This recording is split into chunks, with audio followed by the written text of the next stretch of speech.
My dogs love these honey and cranberry dog biscuits. They are packed with nutrients for your pup. You can click the link below this video. It'll take you to my written guide, which has all the nutritional information, as well as the serving size guidelines on there. And it tells you about how honey and cranberries are both superfoods for dogs. So I love making these treats for my own dogs, but I also love giving them as gifts to pet owners that I know that want to try some new homemade treats for their pups.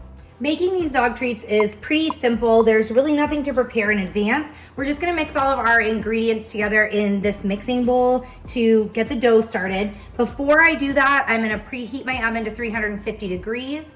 And then, while I'm creating the dough, that will be warming up. So the first ingredient I have is 1.5 cups of whole wheat flour.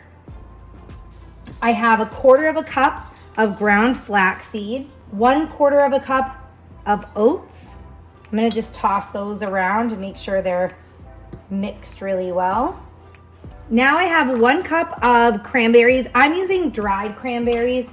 You could certainly use fresh if you happen to have those on hand. I have 1/2 cup of low-fat cottage cheese. I have 1 tablespoon of honey, and you want to try to use raw unfiltered honey. As you can tell, this is from a local farmer's market that we go to. It's not one of those little bear-shaped bottles that you buy in the grocery store. You want to try to get raw honey that's local to your area when possible. You can click the link below this video to see the benefits of raw honey for your dog. Everything from helping with skin allergies and conditions to skin and coat health to digestive health. There's tons of benefits of raw honey, so I would definitely recommend raw honey. And then I have 3 tablespoons of water. And now we're just going to mix this around until it creates a dough. It definitely creates kind of a thick dough. If you need a little bit more water too, if you notice it's a little bit dry and crumbly, you can definitely add more water as necessary. You just don't want it to be too wet and sticky. I have my dough here. It's all set to go. I just take a small ice cream scoop and place little balls on a parchment paper lined cookie sheet. If you wanted to roll this out on a floured surface and cut it with cookie cutters, you could do that. I promise you your dog's not gonna care what shape they're in, so I try to save myself a little bit of time. I make all of my dog's food and treats homemade, so I spend a lot of time doing this, and I try to, cut time off whenever I can. So this just makes it a little bit quicker, but you certainly could do that.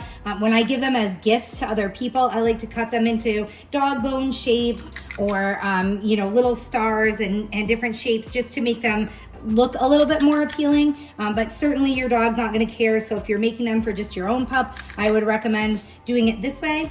You could also just take like a spoon or a fork and get about a tablespoon sized amount and drop it on your parchment paper lined cookie sheet. Once you have all your cookies on the sheet, you're gonna bake them in your 350 degree oven for 20 minutes. They'll start to dry out, maybe look a little brown. They might start to get some cracks on the top. That's when you know they're done. For all of the nutritional information, you can click the link below this video. It will take you to my written guide. I have all the nutritional facts there. You can also print the recipe really easily from our website. If you guys have any other questions, feel free to email me. Thanks for watching this video recipe.